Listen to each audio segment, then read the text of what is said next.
love you, Buffalo. Well, we cast for a lot of movies all over the world. The leads and the supporting leads are typically picked by the networks or the studios, and then our background is typically done by local background casting. And we look for all types of people, different ages, different races, different sexes, everything we need for the background. We like diversity. We've shot in Iceland, we've shot in Finland, now in Buffalo, a lot in Connecticut. So A lot in common, a lot of snow, a lot of cold. Okay, a lot of snow, a lot of cold, especially in Finland and in Iceland. Funny enough, Iceland is the coldest place we've been to. It's like -14. Shooting a romantic scene is always fun. But in Finland, there's like 8 feet of snow, but it's like the Bahamas compared to Iceland. It's just regular cold. Sounds like Buffalo. Buffalo? 8 feet of snow. You know what's funny is when we got here, my team went to Iceland and they're like, wow, Buffalo is like Iceland.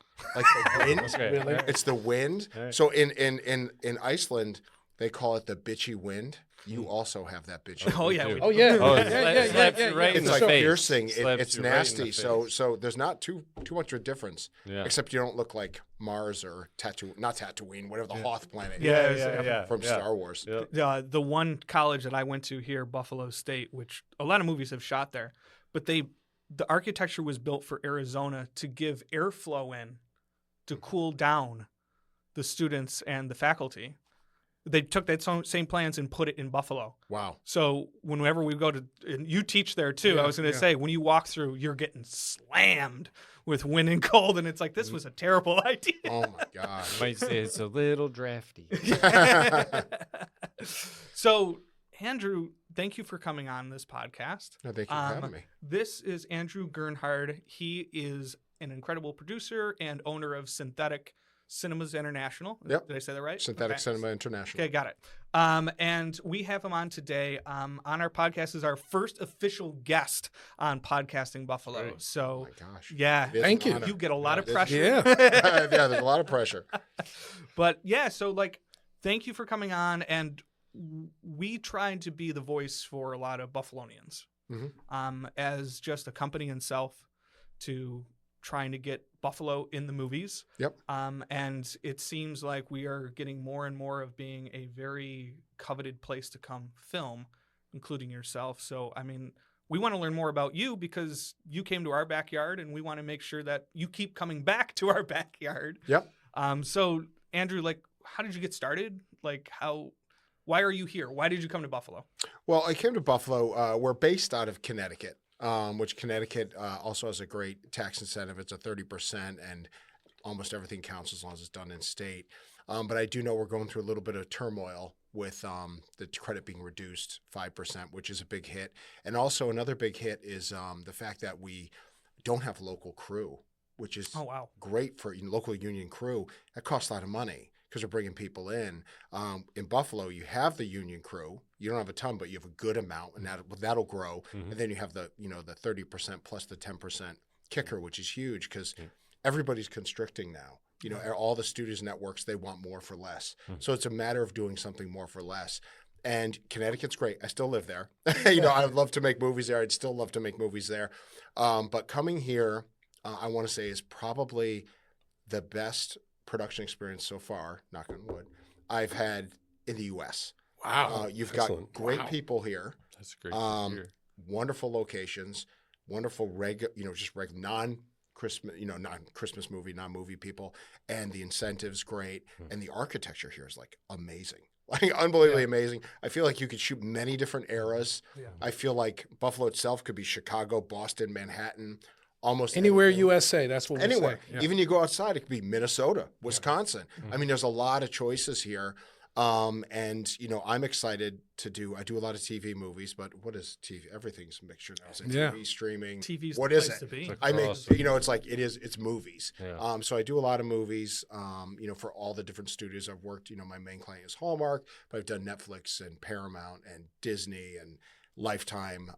So I would like to bring more stuff here. I know we have some other stuff that we're, trying to get here, but so far it's been amazing. And the food scene here is amazing. Yeah, the food It's is great. important to The me. food will keep you. The food is important, and it's great restaurants. I've met a lot of the owners here, and they love film, which is really, really cool. And everything's like embraced, which is really nice. Well, the feeling is mutual with how well this production has gone so far.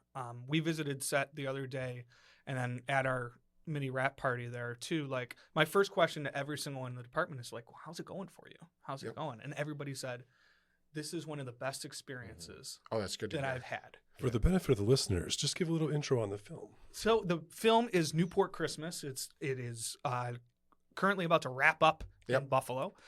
We were fortunately able to be hired to come do the extras casting for you, and it's like you said, our crew is very film family. We've kind of all grown up together and just kind of learned everything through the different films that have came in, or have gone to school together, or just kind of evolved together. So sometimes we're worried about when films come in and they're looking for crew and how they run productions, because there are lows and there are highs. I know. And I do got to say, like, everyone that I've talked to, there's is been a lot of ecstatic. praise. Oh, that's About good the to hear, praise. because movies are about having fun. I know they're high stress, and there's time limits.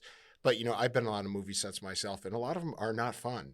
They're fighting the budget, they're fighting time, they're fighting egos is the biggest thing. We try not to have egos on our set because it is a job, it's fun, and most of what I do is Christmas movies. I don't see why you have to get angry or crazy at Christmas movies, but it's all about, we want to come back here and we want to use crew again, so we don't want to burn any bridges. I mean, that's what I was taught a long time ago by a lot of my mentors is, don't burn bridges, because you never know what happens down the future. And I'm always about being nice. Even things, if somebody does something terrible with me, there's no revenge. There's no, I just move on and just be as nice and kind to somebody as you can. And just because they have their own life, you never know what they're going through. But I'm all about keeping it very, family, having fun with the crew. I hate long hours, even though there are long hours. We try and keep the hours as low as possible for movies. No, that is amazing. What's, just because, again, you're here as our first guest, I also want to, have our listeners kind of learn a little bit about you as well. What was your path, getting into the industry? How did you get into, producing? What was your path like? Oh, well, I started off, I didn't go to a film school, funny enough. I went to Southern Connecticut State University. I did their television department with a minor in graphic design. And my first job was actually doing educational videos with another company called Mazzarella Productions out of Bristol. And, I can go potty videos, history. And a friend of mine, actually me and two other guys, made a parody of Jaws called Trees, about a great white pine tree. And it got released on VHS. Who knows what VHS is? Of course. Yeah, man. And then what happened is that movie did pretty well. And then we did a sequel called Trees 2. The Root of All Evil. That did not go over well. It was a huge loss. I kind of got out of it and went into graphic design. And then DVDs came out, and I started getting calls from Universal Home Video and Warner Home Video saying, "Hey, are you making more of these monster movies?" And I was like, yeah, I could probably make them. And so I got back into making monster movies, and that's where synthetic cinema came from. I partnered up with Rich Lucas and Bonnie Farley Lucas, who was actually the dean of my college, and she was a teacher there. And they invested in the movies in a company, and we started making, Sasquatch versus police station and killer Amish people and werewolves out to breed and all these crazy B movies. And Blockbuster and Hollywood Video were all picking these up, and so we kind of lived in that low budget monster movie world. It's like streaming before streaming. Yeah, it was just DVDs kind of thing. And then that kind of died off, and we moved into thrillers for like Lifetime. And then we did a Christmas movie. Then all of a sudden now we're doing Christmas movies for Paramount, Netflix, Hallmark. And we specialize, I know in Hallmark, we do a lot of their outside the box ones, their bigger tentpole movies, because we love making movies. I love the process. So I definitely want to do something that's not a cookie cutter, something that is, wow, look what these guys did on this budget. I want to make $100 look like $1,000, and I want to do something fun that people enjoy. And, we don't always hit hits, but a lot of ours are pretty good hits for, the networks and the studios that people enjoy because they are different, but they still have that feel good message what people want. Well, speaking about fun, big tentpole type movies, I mean, press release just dropped about trying to make a Buffalo Bills feature, which in we've been Buffalo. getting million calls about. I think that it's a big topic, right? So this press release came out everywhere, Variety, just every major outlet that you can think of, and about Hallmark collaborating with the Buffalo Bills, so that's something that's super exciting. Any information? Well, I can't say much about it. Obviously, I know Hallmark very well, and I know they're doing a Buffalo Bills movie because, the Holiday Touchdown, the Chiefs movie was, I can't say Chiefs here, probably. No, you guys- sorry. The Chiefs It's all movie. right. The Chiefs movie was really big for them. But yeah, they are planning a Buffalo Bills movie, Holiday Touchdown, a Bills love story, which they mentioned. And they'll probably be shooting it sometime this summer in Buffalo. And I know it's going to be huge because, shooting in Buffalo, I'm seeing the fans and, everybody loves the Bills. I mean, I don't think there's anything bigger than the Bills here. No, I mean, there's it not. is. It is huge, and it's I'm not a sports fan, funny enough, but I just seeing this fandom is making me become a fan of the Bills because the passion is just there. And I did watch that 30 on 30. Mhm. Oh yeah, the yeah. Four And Falls. it's an amazing story, and I had no idea that. I hope I'm right about this. That Ace Ventura's kick is kind of Yep. based on Yep. that kick. Yep. Laces out. We Yep. still live the pain a little bit. Oh, I know. We're still reliving We it. have But, all we pain. have a super quarterback right Yeah. now that just won the MVP. So everyone in this area is excited. Yeah, about this. yeah. I think it'll bring a lot of excitement here. I like to think about how we, as Buffalonians, we have a resiliency that I think is really true to what the animal, the buffalo, is. Yeah.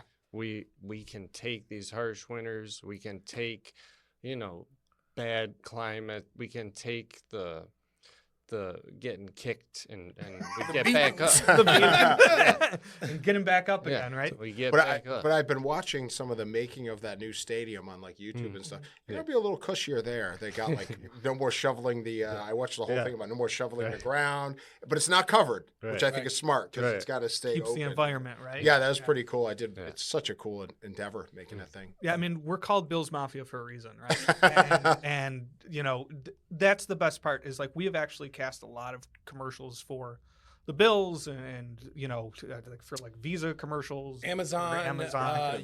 We've done some really big major brand commercials with the Buffalo Bills.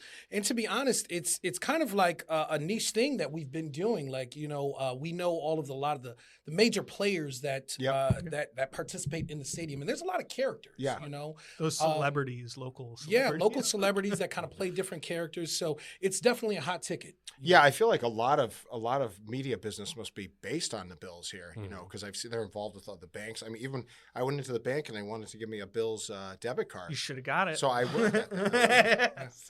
I saw the Chiefs film. Was it at Christmas or Thanksgiving? It 'Cause was a Christmas holiday touchdown, a Chiefs love story, Okay. not about Kelsey and No. It was about the hat.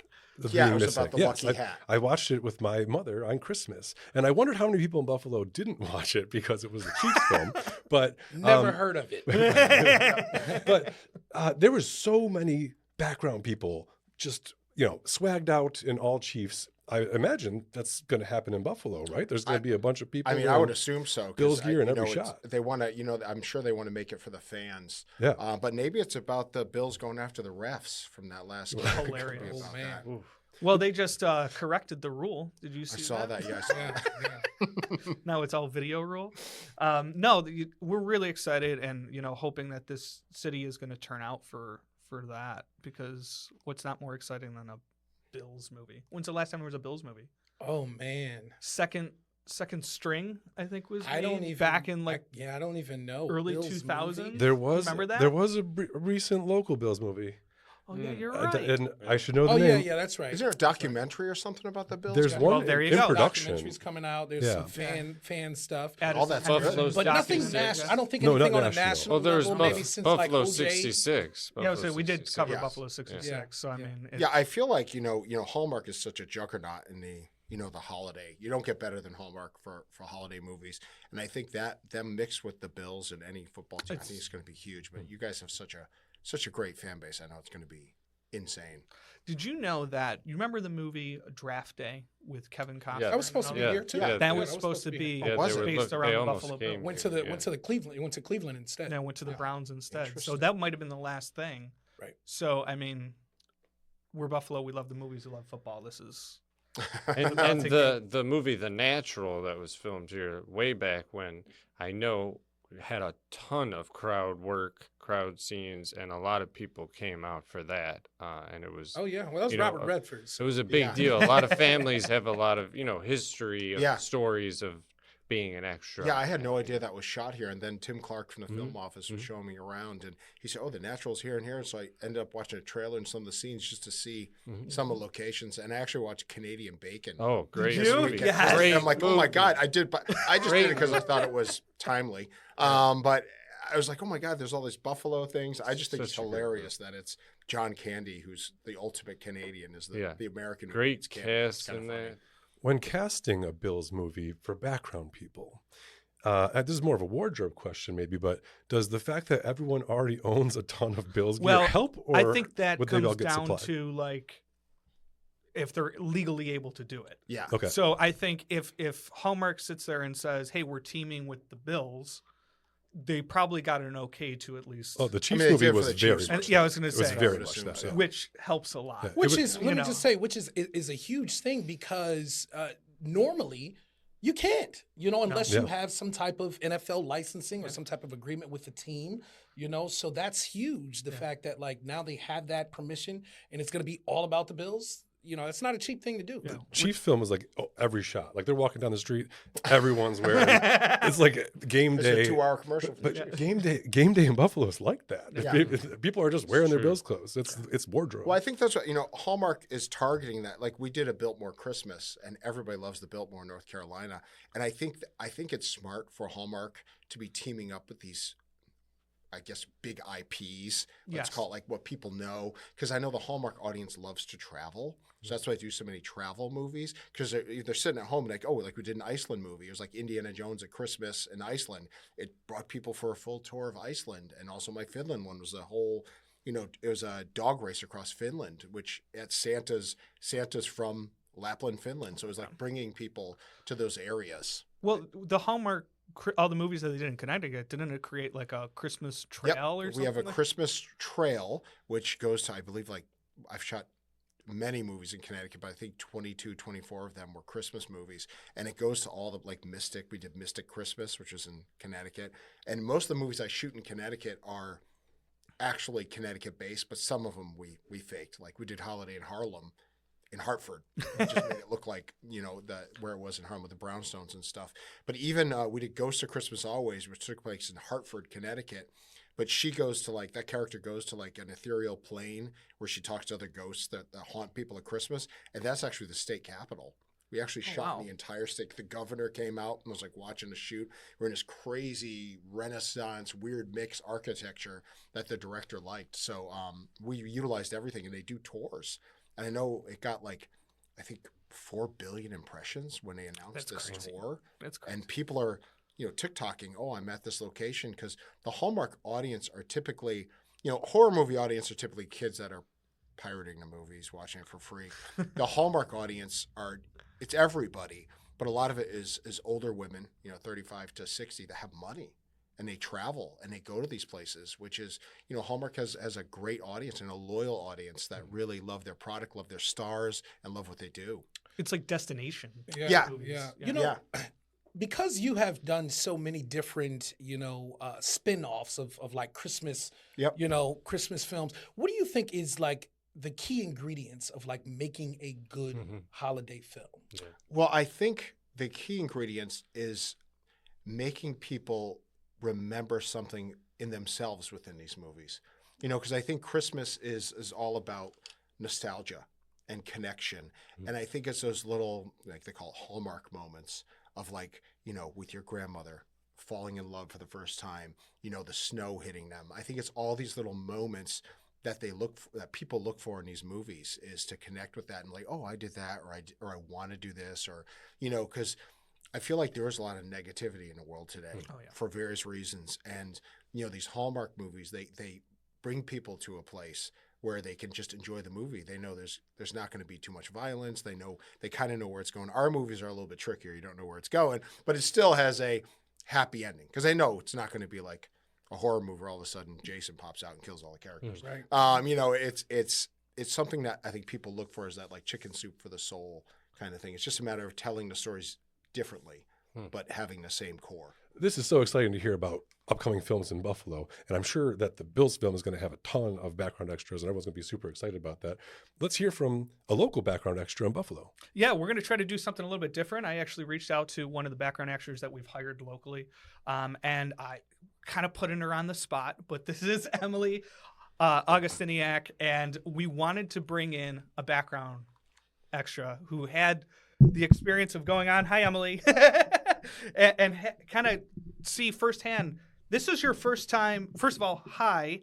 I don't know if we've met in person yet. We've probably heard all of our voices, but I'm Kyle. You have Harry to the left of me. Peter's over there. And then this is Andrew, who you've been listening to for a little bit here. But we wanted to kind of reach out because this is the first time you worked with Casting Buffalo. Yes. Yeah. First time. Not my first time acting in Buffalo. I did a lot of theater growing up, but yeah, first time being an extra on a film. So Emily, let's hear a little bit about you and how did you hear about what we were doing and how you tried to get involved? Yeah, well, like Andrew said, Hallmark has a very loyal following, and two of those loyal followers are my grandmother and my aunt, who I have watched lots of Hallmark movies through them, including Biltmore Christmas, like 7 times.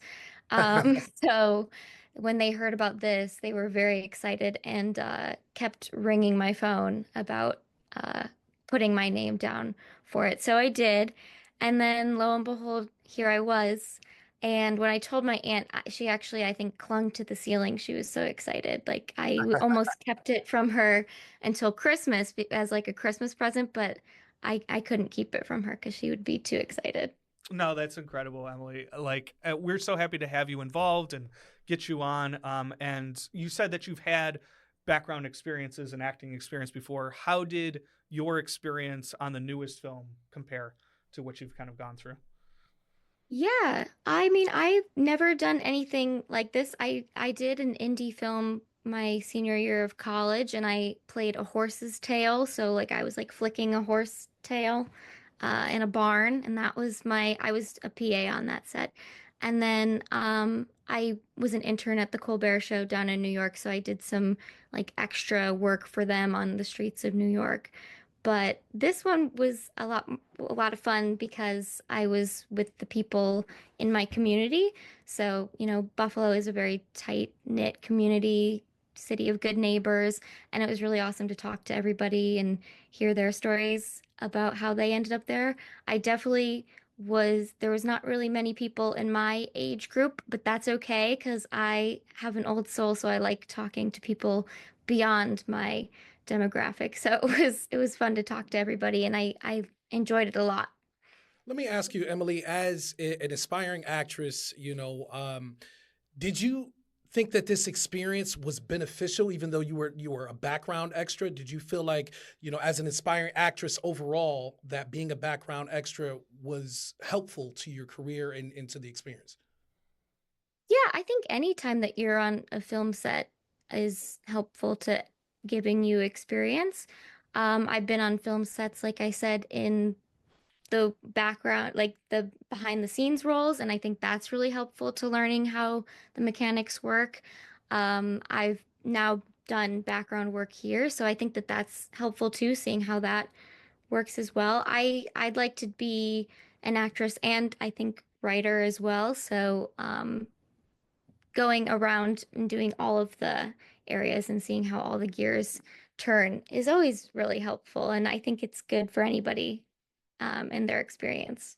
Well, Emily, too, you trying to be a writer, I feel like being around so many different personalities and just being able to put that into your brain or write it Give down. you material. Yeah, it's brand new material. No, 1000%. I think that I mean, I'm specifically a comedy writer and a comedian, so anytime I get to interact with people, it's always lends to finding some interesting experiences and interesting personalities. So I definitely got a couple of those from this set, not in a bad way, only in a good way. Yeah. Well, Emily has this awesome social media following. She's fantastic. She has these hilarious reels that are out there. And, you know, it was one of the reasons that kind of like on top of you submitting, but we were just like, oh my God, like this person has something special as well to try to get her on set and involved. So thank you, Emily, for coming on. Please plug anything that you have out there for our audience.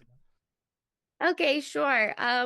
My social media handles on both TikTok, Instagram, YouTube are August, so that's EM_August, the month of August. My last name's too long in Polish to put on a social media handle. So yeah, you can find me anywhere online. Yeah, it was great. I actually got recognized for one of my sketches on set, which was crazy. That's amazing. Nice. Awesome. Thank you, Emily. We'll Yeah. talk to you soon, and hopefully Thanks we'll get so you another much. one, okay? Thanks, guys. Awesome. Take Thanks, care now. Em. Bye. you. I know.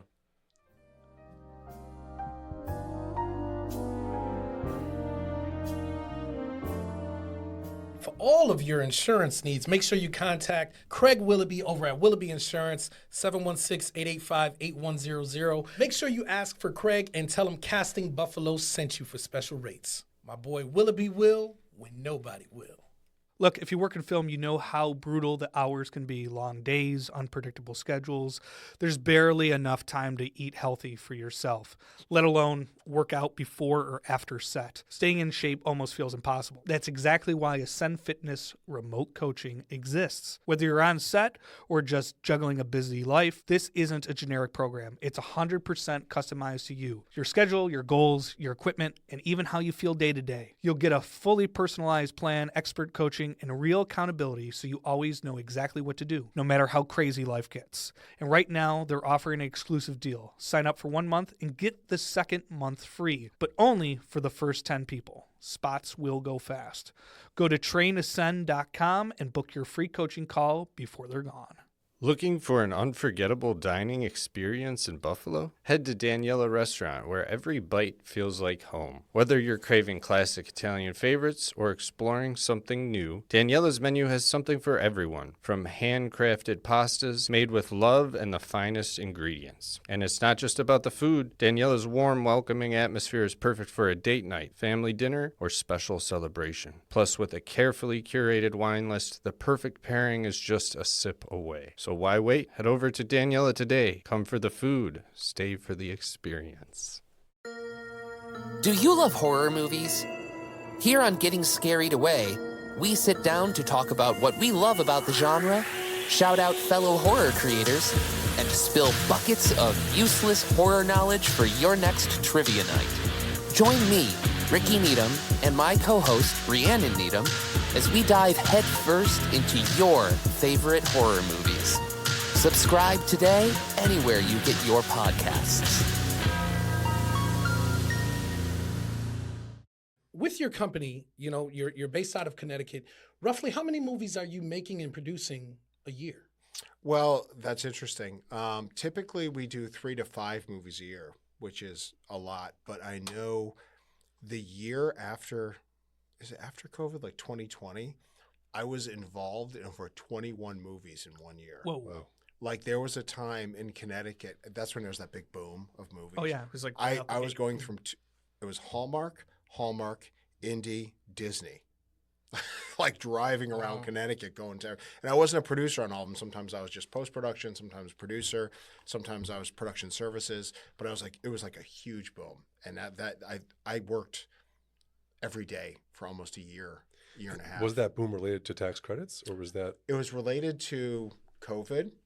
People needed streaming content. They're spending a ton of content, and the tax credits and locations. So that's what really had that boom. But now, you know, things are constricting, and I think people are realizing what they want to do. And unfortunately, a lot of work's going overseas. We do go overseas, but typically for the setting, not to try and save money, but we go for setting. But, you know, it is it's expensive to make things in America, and that's why a lot of these productions are going overseas. But it is productions down, I think overall like 22% overseas, but in America it's almost like I think 40-50% less stuff. But you guys, I think, you know, I'm going to have more stuff here. I think there's a lot of stuff coming up here. I think New Jersey and New York are really going to be like the new Hollywood.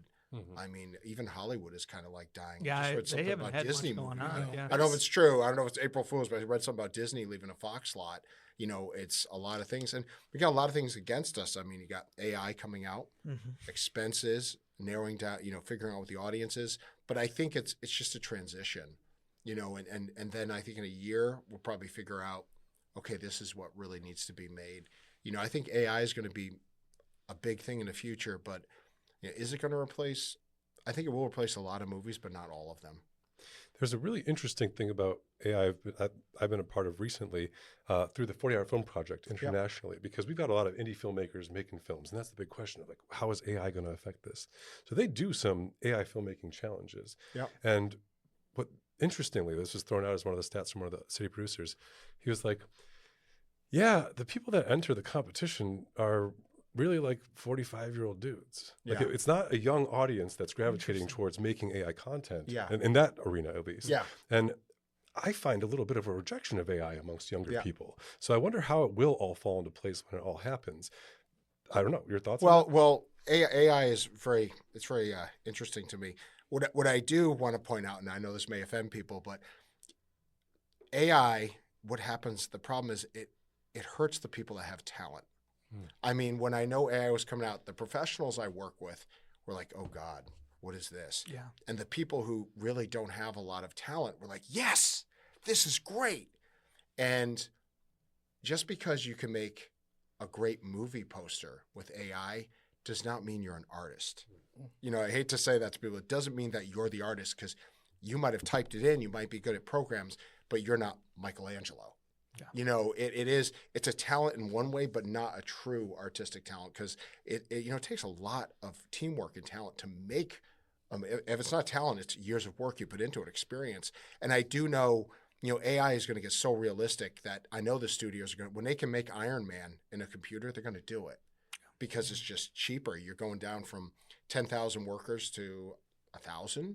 You know, I don't know, and you know, some stuff I see blows my mind, but we're not there yet. But I do foresee myself probably in 10 years going to colleges being like, oh yeah, you know, I was on set for 10, 12, 14 hours, and the kids are going to be like, what? Yeah, exactly. Like, wow, we could now just we shoot type for an hour. Yeah, I mean, and it's not like Avid. It's like, oh, they have a new update once a year. I mean, AI is learning as we daily.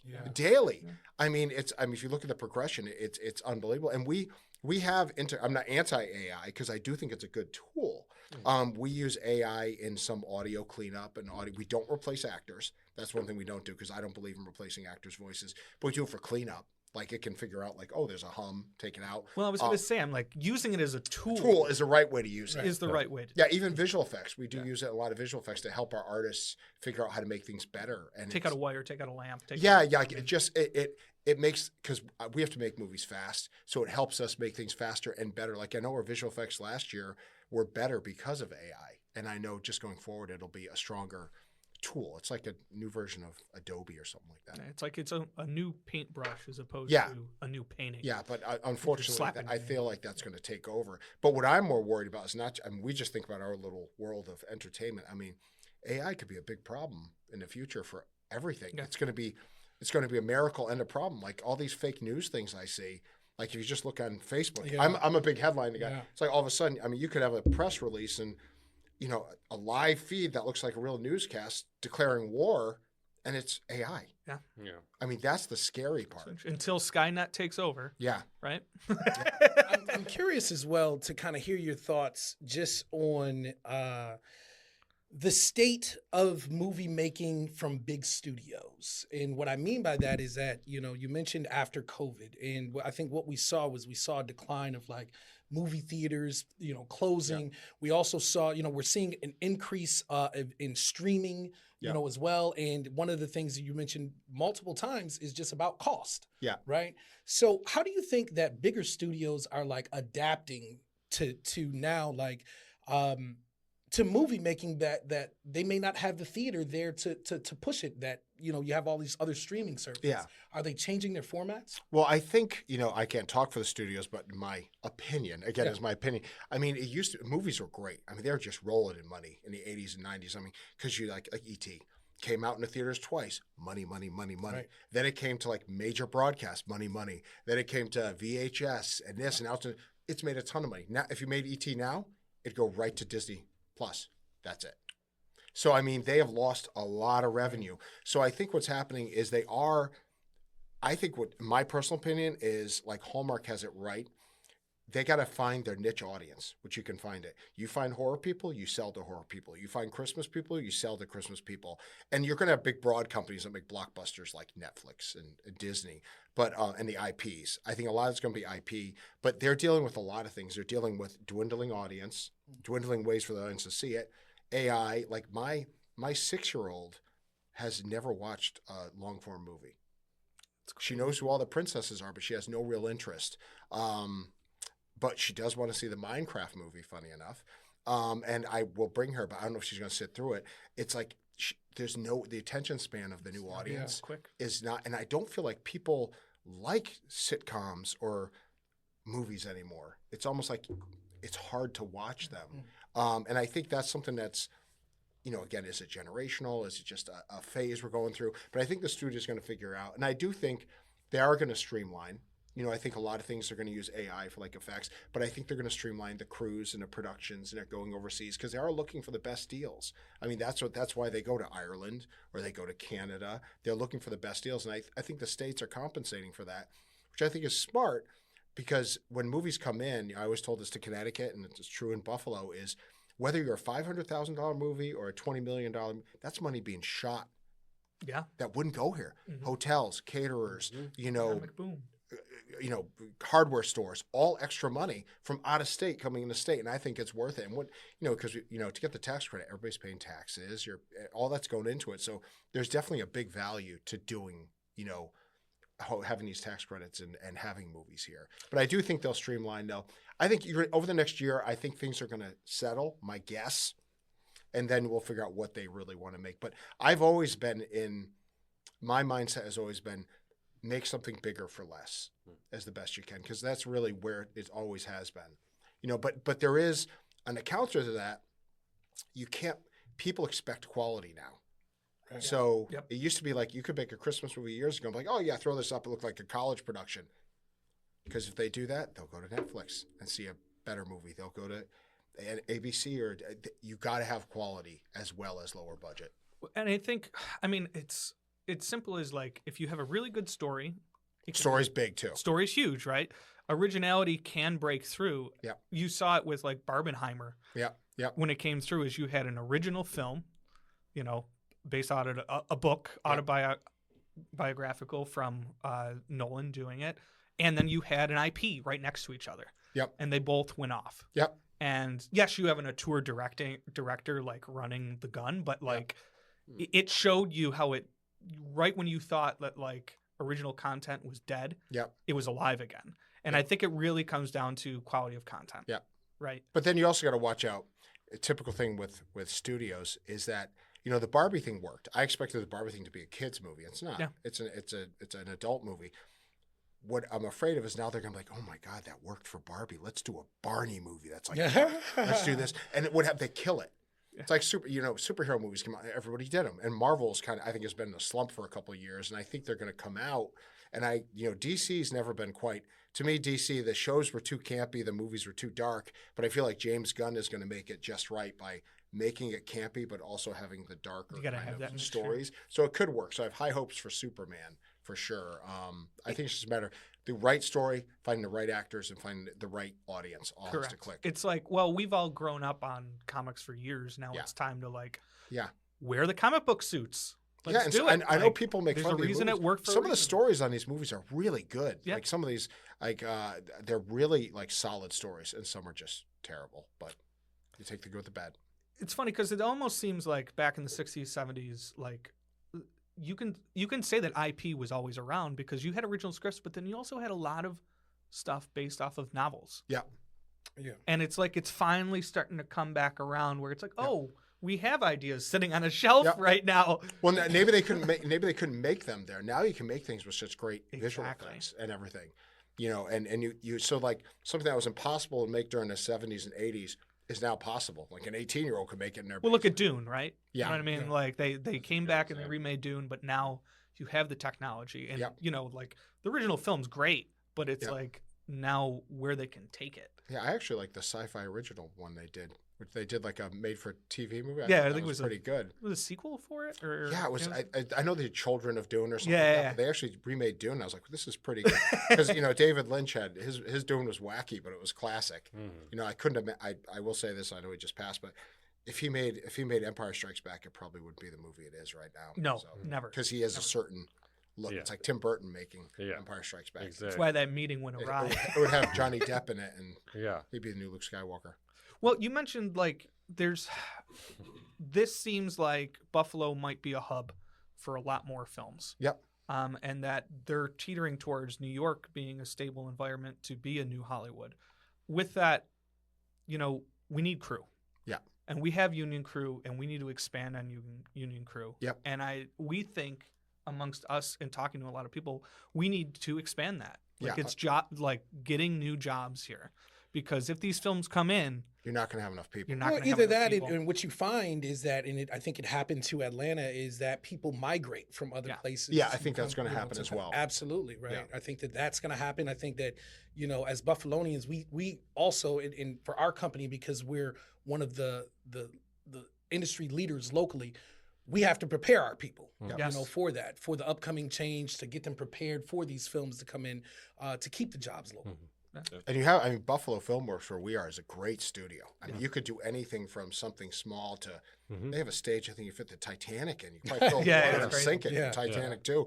I mean, they've been great, and they seem like they're very community-centered, and they really support the film. I mean, they've been really good. So, I mean, you have the stages.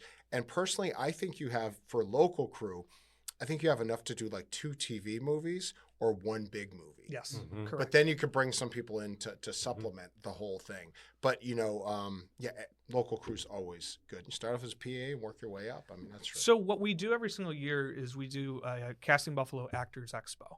And we've actually done 2 years in a row, and we do it in the end of August. And the idea is like to try to build the army of a community of extras and actors and talent. And this year we are expanding it a little bit to include, you know, job discovery for crew, because we know the need is going to happen.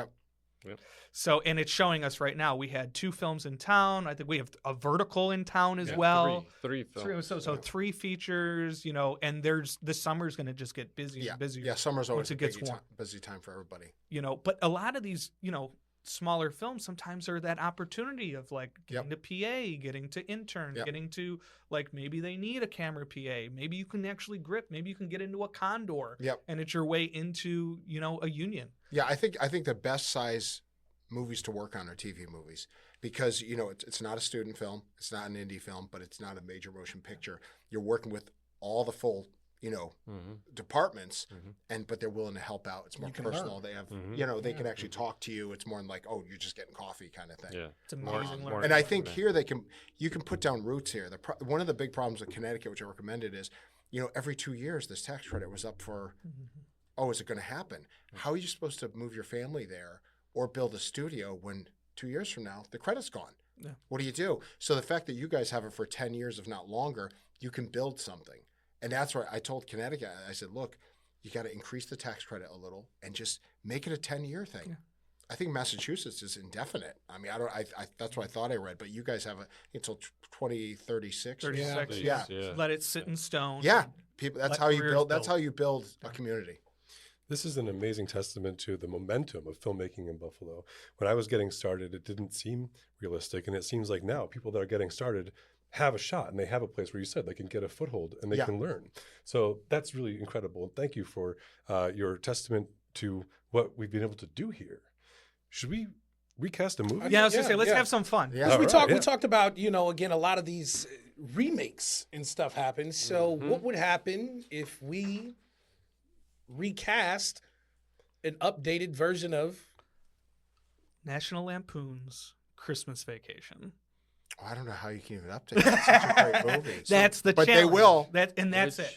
which They will. characters? But what if we get the chance to be the ones in control and cast the people in the version we want? Yeah. So we like having these fun and games, and we thought to include you this time. That's great. And usually what we do is, we name a few of the characters, and then we kind of go around the circle and what we would do for that character. Okay. So we're putting you on the spot. We wanted to do a Christmas movie since we had you here. Yep. So we picked the hardest one that we possibly can pick to remake. So we have we have three to pick, right? Well, you do Clark, Griswold, Obviously, yeah. Ellen, Chevy Chase. the wife, Yep. and cousin Eddie. Yeah. I think you That's got to what I do think. Cousin Eddie. Yeah, You yeah, got it. that's your Absolutely. special You have appearance to, guy. Of course. I think that's your three, and then I don't know if anybody got some ideas for the wacky other people. Maybe we. I think those are the main Toss them three. in Those are the there. big Yeah. three. Yeah, yeah. Sounds good. All right, so we got Clark Griswold. Anybody have any Clark Griswold? already you know my what? first two. Yeah, I was gonna say my first two. So when you think about Chevy Chase, iconic comedian, actor, there's not many people that could even hold a candle to him, right? But if I'm gonna go in today's society, I'm gonna go with Steve Carell. It's a great pick. I'm gonna go with That's a Steve good Carell. I think that he has the ability to be funny. Of course, he can play the dorky dad. Mm-hmm. He has a lot of those elements.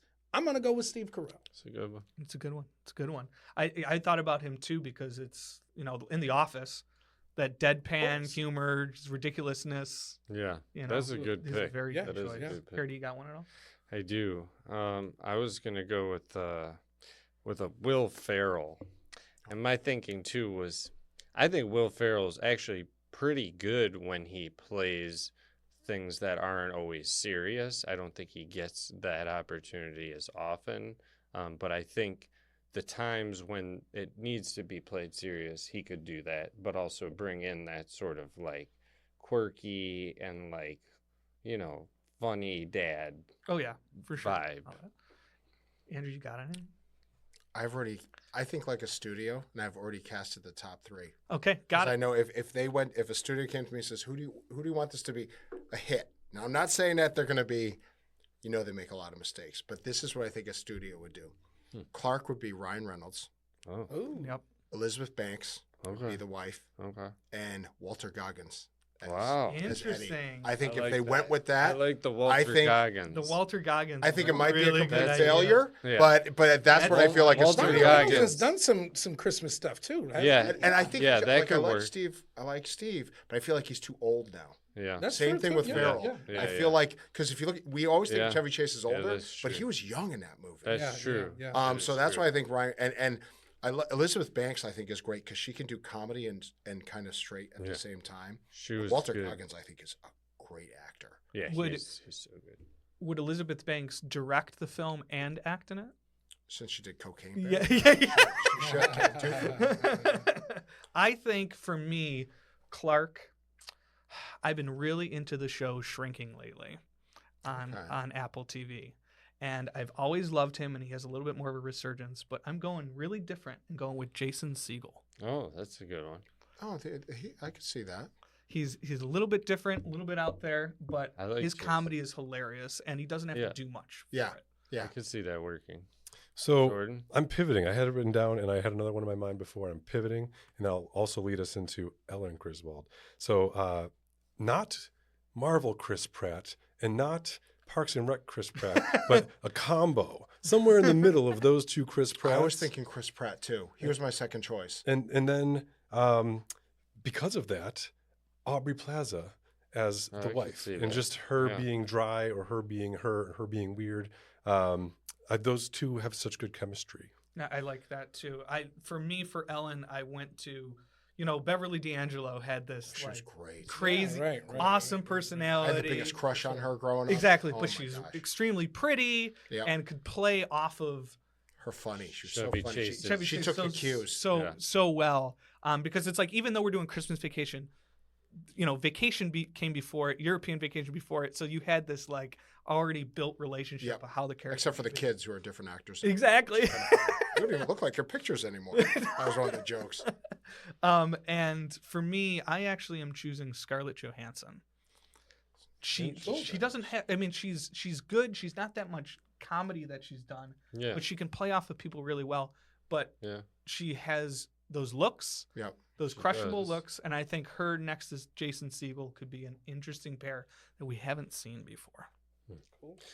My choice for the mother in the family was Tina Fey, because I was thinking Will Ferrell. If I had cast Will Ferrell, I could see the two of them playing off of that well and sort of achieving what they were going for there. But I think for the mother, I'm gonna go Reese Witherspoon.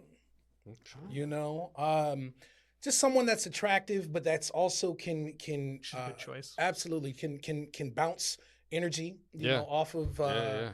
you know, if I'm looking at Steve Carell, I'm gonna go with Reese Witherspoon opposite of him. Very cool. So then we have Uncle Eddie, and you went with Walter Goggins. Yeah.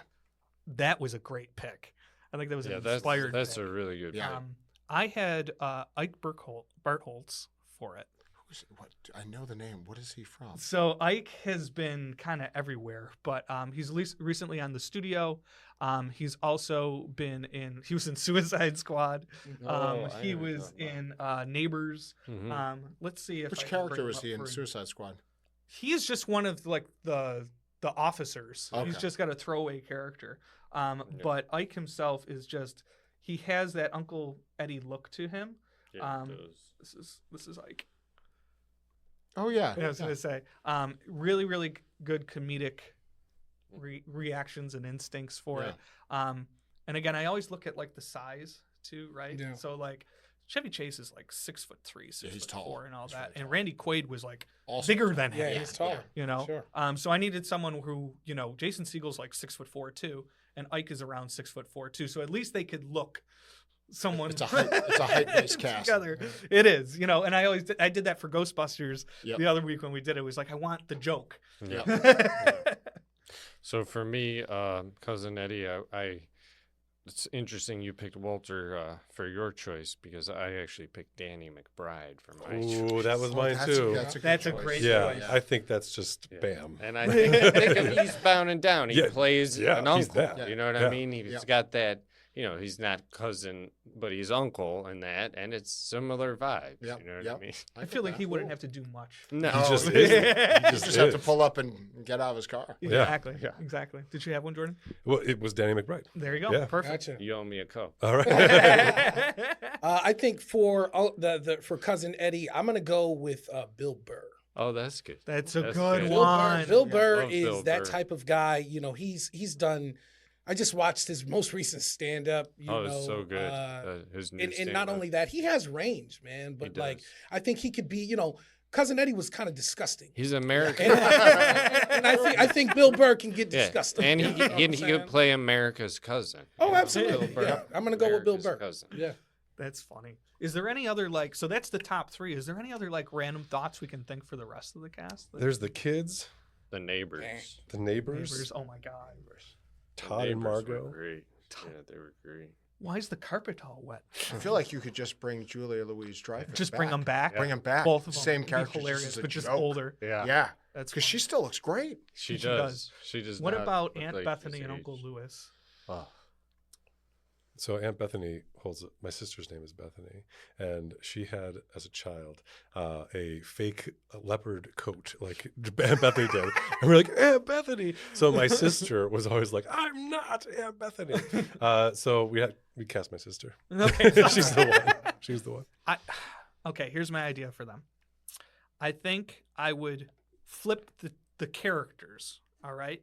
So Aunt Bethany is very aloof and just not really there anymore, and you know, rapping the cat and and all. Singing the national anthem. Oh, whatever. Exactly. God. So I would flip, and I'm actually going to have Uncle Lewis be the aloof character, and have Aunt Bethany be the complainer, and I'm going to do Carol Burnett as the Aunt Bethany, but now as the complainer. Mhm. Older, genius comedian. And I'm going to bring Mel Brooks in for his final Oh, role that'd be good. All right. as Uncle Lewis, now as the aloof You can't call it. genius. That's my idea. Mel Brooks and Carol Burnett Excellent. in those roles. Interesting. That's an interesting take. I think it would be hilarious, and maybe not instead of the national anthem, he's singing like "Take Me Out to the Ball Game" or something like something different. You know, maybe he's singing like Sabrina Carpenter or "Hot to Go" or. Any other ideas for anyone else? No. I think so. Yeah, I was gonna say that was tough enough. Yeah, for sure. For sure. Man, that was Christmas Vacation. That's it. I really liked your studio take though, Yeah. because it's right. It's about it's about kind of like what they would pick. what they would pick hedge now. hedge the bets. Yeah, we're like, I think all of us were like, if we did it, Yeah. Yeah. we want the best in that category, right? Thank you so much for Yeah. coming in, Andrew. Thank you for having me on. being It here. was This great. was Great. excellent, and And thanks for bringing a film here to West. I think, yeah, absolutely. You know, the last thing I would ask of you is if you could speak to, you know, the people of Buffalo and, you know, just maybe future producers, you know, out there. What advice would you give them? You know, I would tell, you know, producers, network studios, definitely give, you know, Buffalo a try. I know they're all looking for places to shoot, and, you know, I would bring a lot of things here, so I would recommend it 100%. And, you know, I think the people of Buffalo just stay the friendly neighbors. I mean, you know, keep having these films come here. Don't get taken advantage of, but still, you know, make it friendly to be here. And I know when a lot of films come in, things go crazy sometimes, and it almost kind of ruins the landscape. So it's a matter of trying to keep the storm, you know, keep the boat in a storm. So, you know, I'm having a great time. I think everybody around us is having a great time. So, you know, I'd recommend you 5 stars. Awesome. well, thank you for coming. Thank you for bringing a film here, like you said before. And when you come back, because I'm going to say that you're coming back, we would love to have you again on and Great. talk I'd love to more. be on. So awesome. Thank you guys. That was Podcasting Buffalo. That's a wrap.